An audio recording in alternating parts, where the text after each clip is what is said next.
우리는 혹시 모를 사고나 질병을 대비하려고 보험에 가입하죠. 그런데 보험금을 달라고 하니 오히려 보험을 해지당했다? 당연히 지켜야 할 걸 지키지 못했다는 이유로요. 이런 일이 실제로 일어날까요? 이번 영상에서는 보험 가입할 때 절대 하면 안 되는 실수와 보험을 오래오래 안전하게 유지하는 방법, 이 두 가지를 확실하게 알려드릴 거예요. 끝까지 보시면 내 보험을 건강하게 지키는 방법을 알 수 있습니다. 좋아요와 구독 부탁드리며 바로 시작하겠습니다.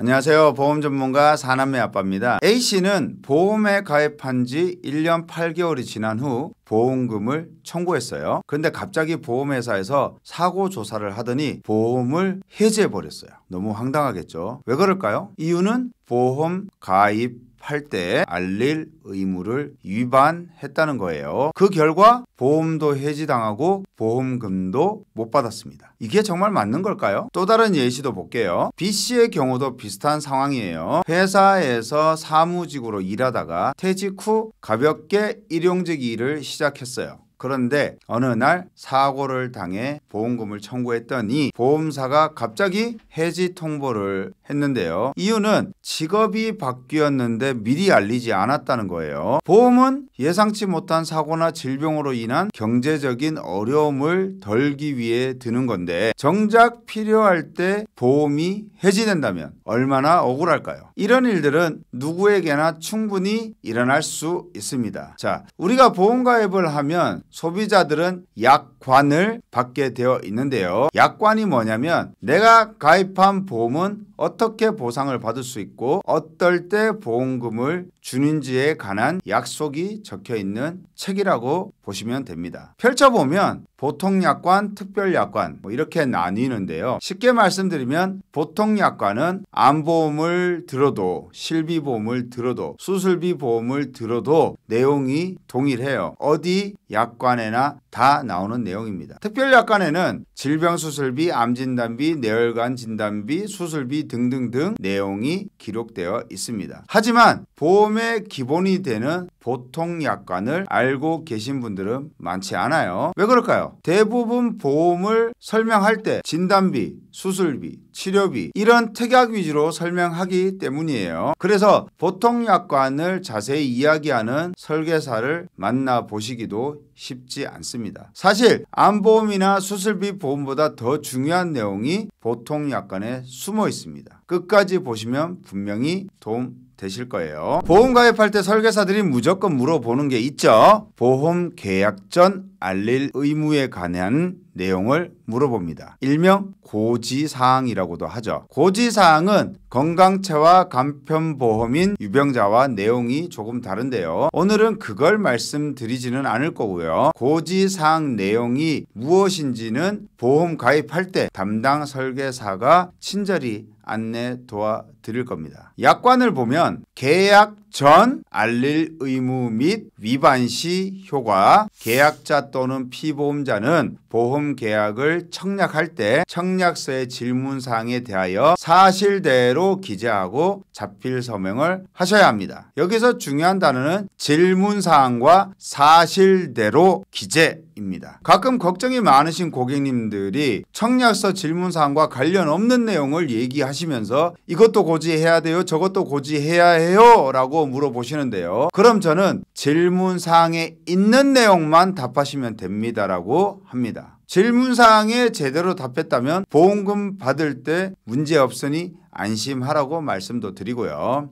제 1항을 보면 보험 설계사에게 구두로 알린 건 계약 전 알릴 의무라고 할 수 없어요. 제가 설계사님한테 전화로 그때 치료받았다고 말씀드렸잖아요. 네, 안 됩니다. 설계사는 고지 의무를 수령할 권한이 없습니다. 그런데 알릴 의무를 제대로 하지 않는다면 어떻게 되냐? 계약자 또는 피보험자가 고의 또는 중과실로 사실과 다르게 알릴 경우 회사는 계약을 해지하거나 보장을 제한할 수 있습니다. 이건 상법을 근거로 하는 말입니다. 위의 내용에 계약 전 알릴 의무라 하면 상법상 고지 의무와 같습니다 라고 나오는데요. 상법 제651조 고지 의무 위반으로 인한 계약 해지를 보면 고의 또는 중대한 과실로 인하여 중요한 사항을 고지하지 아니하거나 부실의 고지를 할 때는 그 사실을 안 날로부터 1개월 내에 계약을 체결한 날부터 3년 내에 하나여 계약을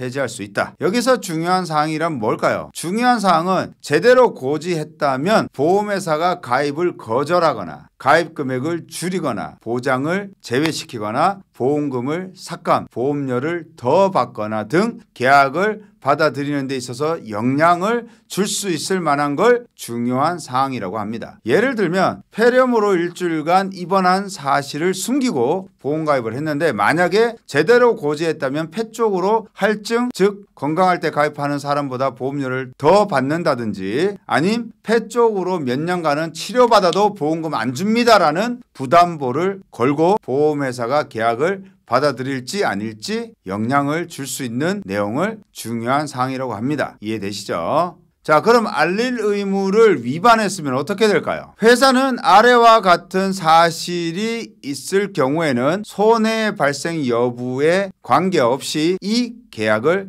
해지할 수 있습니다. 1호의 내용이 알릴 의무 위반, 2호는 통지 의무 위반에 관한 내용인데요. 통지 의무 위반은 나중에 설명드리겠습니다. 이 내용이 중요합니다. 제1항 제1호의 경우에도 불구하고 라는 말이 나오는데요. 이 말은 다시 쉽게 말하면 고지사항을 지키지 않았음에도 불구하고 라고 해석하시면 되고요. 다음 중 하나에 해당하는 경우에는 회사는 계약을 해지할 수 없습니다. 1호는 회사가 최초 계약 체결 당시에 그 사실을 알았거나 과실로 알지 못하였을 때 해지하지 못합니다. 2호는 회사가 그 사실을 안 날부터 1개월 이상 지났거나 또는 제1회 보험료를 받은 때부터 보험금 지급 사유 또는 보험료 납입 면제 사유가 발생하지 않고 2년이 지났을 때, 자, 여기서 회사는 고지 의무 위반을 언제 조사하게 될까요? 네, 보험금 청구가 들어오면 하게 되는데요. 보험 가입한 지 얼마 되지 않아 보험금을 청구하면 회사는 소속 손해사정사를 통해서 고지 의무 위반에 관해 조사하고 위반 내용이 있으면 손해사 보고서를 작성하는데요. 그 손사 보고서에 적혀 있는 날짜가 한 달이 지났다면 해지하지 못하고요. 대부분 여기에는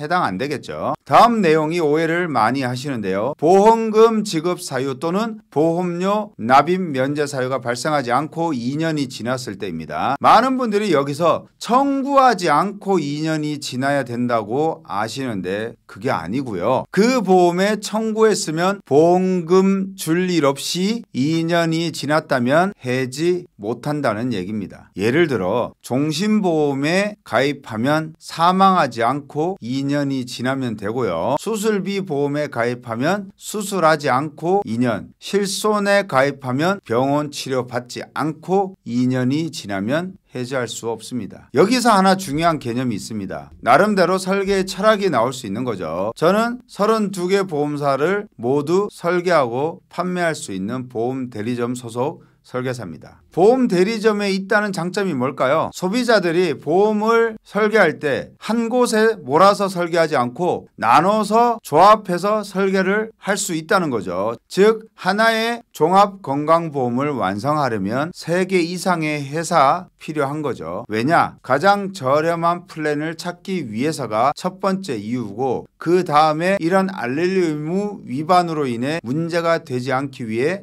혼합 설계를 합니다. 예를 들어 하나의 보험회사 하나의 상품의 모든 담보 특약을 다 넣었다고 가정해 봅시다. 암진단금, 내심진단비, 질병상해 수술비, 종수술비, 치료비 등등. 이분이 실수로 고지 위반이 있었는데 2년이 되기 전에 수술을 했다면 이 건강보험은 전부 해지가 될 확률이 높은 거죠. 그런데 수술비가 분리되어 있다면 수술비 보험만 해지될 겁니다. 그렇기 때문에 건강보험은 이 회사 저 회사 가장 가성비 좋은 것을 여러 개 섞어서 혼합 설계를 해야 합니다. 본 광고는 심의 기준을 준수하였으며 유효기간은 심의일로부터 1년입니다.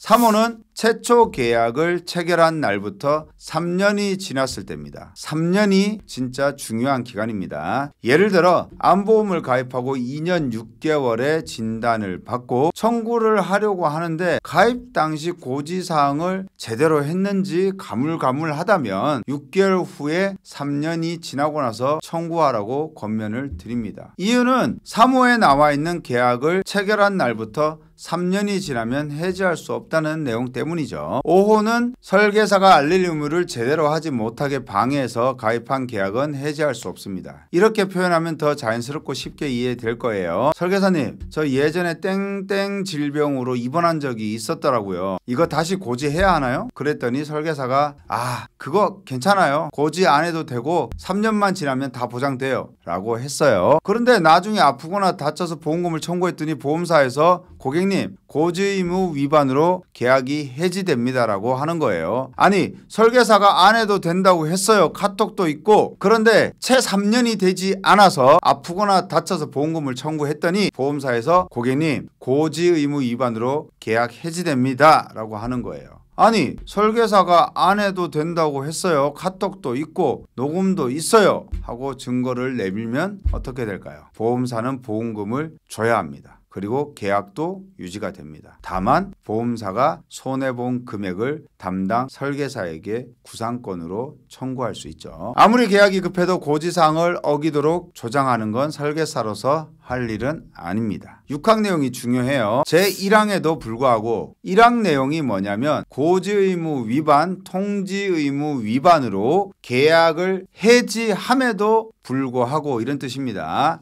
알릴 의무를 위반한 사실이 보험금 지급 사유 또는 보험료 납입 면제 사유 발생에 영향을 미쳤음을 회사가 증명하지 못하는 경우에는 보험금을 지급하거나 보험료 납입 면제를 적용합니다. 말이 어려워요. 쉽게 예를 들어 볼게요. 보험 계약을 하고 1년 6개월 만에 유방암 진단을 받고 보험금을 청구했는데요. 알고 보니 보험 가입 3개월 전에 갑상선 결절 진단을 받은 사실을 고지 안 했습니다. 네, 고지 의무 위반이니까 해지는 당연한 겁니다. 보험금을 안 줘도 되는데 갑상선 결절로 유방암이 발생했다는 인과관계를 보험회사가 찾아내야 보험금을 안 줘도 되거든요. 인과관계가 있을까요? 인과관계가 없다면 보험금을 주고 계약은 해지합니다. 또 다른 예를 들어보면 보험가입 전에 폐렴으로 10일 이상 입원한 걸 모르고 가입하고 2년 6개월 만에 폐암에 걸렸습니다. 조사 후 고지사항 위반을 찾아내고요. 당연히 계약은 해지인데 인과관계를 따진다고 했죠. 폐렴으로 폐암이 걸릴 확률이 있을까요? 인과관계가 있다면 보험금도 안 주고 계약도 해집니다. 이해가 되시죠? 다음은 통지의무 위반에 대한 얘기입니다. 통지의무는 상해보험과 관련이 있죠. 상해보험은 다쳤을 때 보장을 받을 수 있는 보험입니다. 약관 내용을 이미지로 잘 표현했는데요. 직업, 직무 변경, 운전 목적 변경, 운전 여부 변경, 이륜차 등 계속적 사용 이럴 때 지체 없이 보험회사에 알려야 하는데요. 통지했을 때 위험이 증가했다면 보험료가 늘어나거나 추징금이 발생할 수도 있고 위험이 줄어들었다면 보험료 감액이나 환급금을 돌려주기도 합니다. 예를 들어 대학생이 취직을 해서 건설 현장에서 일을 하게 된다면 위험이 증가된 경우죠. 여기에서 회사까지 거리가 멀어서 전동 킥보드를 계속해서 이용한 경우, 사무직으로 취업을 했다가 현장직으로 바뀐 경우 등등 이런 내용들을 통지하지 않는 상태에서 보험사고, 즉 다치거나 죽거나 하는 일이 발생하면 보험사로부터 보험금을 제대로 못 받게 되는 겁니다. 이런 걸 모르고 있다가 다쳐서 보험회사에 돈 달라고 얘기를 하면 보험회사에서는 고객님 어디에서 다치셨다고 서류 보내주셨는데 하였는데요. 지금 현장에서 일하시나 봐요? 라고 물어볼 때 네, 요즘 회사가 어려워서 현장 일도 보고 있습니다. 라고 하면 통지 의무 위반으로 보험사는 돈을 주지 않습니다. 정말 모르고 있다가 낭패를 보게 되는 거죠. 다치는 거는 그렇다고 쳐도 사고로 죽었다면 문제는 더 심각해질 겁니다. 그래서 계약 후에 직장이 바뀌거나 이륜차나 전동 킥보드를 계속해서 이용하신다면 꼭 보험사에 알려서 나중에 피해를 안 보셨으면 합니다. 계약 후 알릴 의무인 통지 의무는 상해 사망, 상해 수술비, 상해 입원비 등 이런 특약이 있는 경우는 무조건 해당이 되시니까 변경이 있다면 보험사에 연락 주셔야 하고요. 위에 말씀드린 특약이 없다고 해도 실비보험이 있다면 다 해당이 됩니다. 왜냐? 실비에서 상해로 입원하거나 통원하면 보험금 주기 때문입니다. 통지하지 않고 사고 나면 무조건 해지하고 보험금 안 주냐? 네, 그건 아닙니다. 알릴 의무 위반과 마찬가지로 사고가 일어난 이유가 통지하지 않는 직업, 직무, 이륜차 사용 등이 원인이 되어야 계약도 취소하고 보험금도 안 줄 수 있는데 원인이 아니라면 계약은 취소될 수 있고요. 보험금은 줘야 합니다. 제1항에도 불구하고는 앞서 말씀드렸듯 알릴 의무 위반하거나 통지 의무를 위반해서 계약을 취소함에도 불구하고 알릴 의무를 위반한 사실을 보험금 지급 사유 또는 보험료 납입 면제 사유 발생에 영향을 미쳤음을 회사가 증명하지 못한 경우에는 보험금을 지급하거나 보험료 납입 면제를 적용합니다. 예를 들어보면 사무직으로 근무하던 분이 퇴직 후에 일용직 근무자로 열심히 일을 했습니다. 직업이 바뀌었다고 회사에 알리지 않고 있다가 주말에 등산 가서 심하게 다쳤을 경우 등산 가서 다친 게 일용직 근로자로 직업이 바뀐 거와는 인과관계가 없죠. 일용직이라서 등산 가서 사고 난 건 아니니까요. 혹시 설명을 들으시고 통지 의무가 헷갈린다, 어렵다 하시는 분들은 이것만 기억해 주세요. 직장이 바뀌거나 오토바이나 진동 킥보드를 타게 된다면 보험회사에 전화하셔서 알려주세요. 전화 한 통이면 되니까 하라는 대로 하면 나중에 큰 피해는 면할 수 있을 겁니다.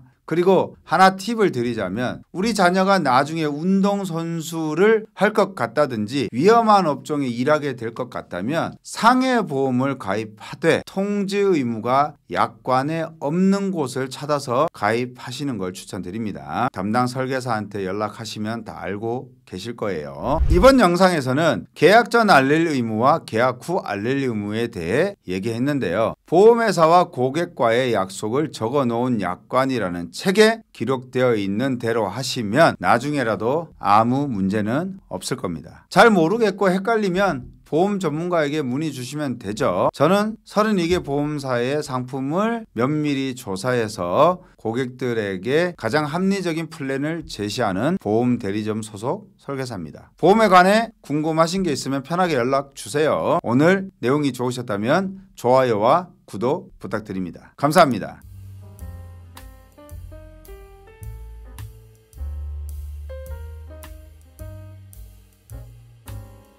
본 광고는 심의 기준을 준수하였으며 유효기간은 심의일로부터 1년입니다.